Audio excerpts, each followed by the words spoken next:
नाज़रीन ख़बर आवाज़ कराची में शिरक नाज़रीन टारगेट किलर गिरोह से एक मरकज़ी किरदार की गिरफ्तार करण की दावा की भी है।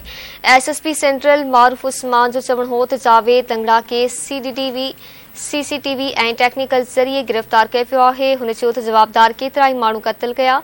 टारगेट किलर एतराफ़ कयो त हुन माण्हू खे माराइण लाइ पैसा वरिता।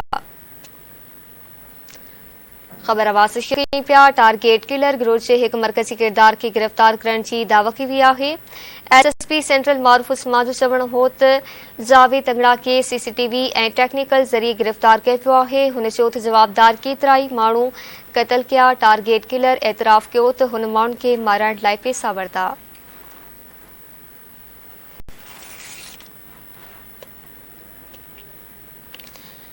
टारगेट किलर गिरोह से एक मरकजी किरदार की गिरफ्तार करण की दावा की हुई है। SSP सेंट्रल मारूफ उस्मान जो चवण हो त जावेद तंगड़ा के CCTV ऐं टेक्निकल ज़रिए गिरफ्तार किया पियो है।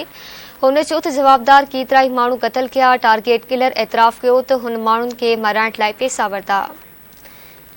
वधीक तफ़सील मालूम कंदासीं कराची मां सही शेख खां। जी ज़हीर आगाह कजो।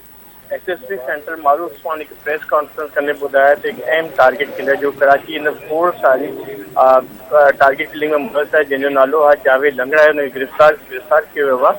जीअं जावेद लंगड़ा पाण इतराफ़ कियो आहे त हुन 2022 में साथी राशिद मामू ऐं ॿिनि अणॼातनि सां गॾु शेख इब्राहिम खे क़त्ल कियो। इन सां गॾु हुन 2020 में जमशेद नाले माण्हू खे बि क़त्ल कियो।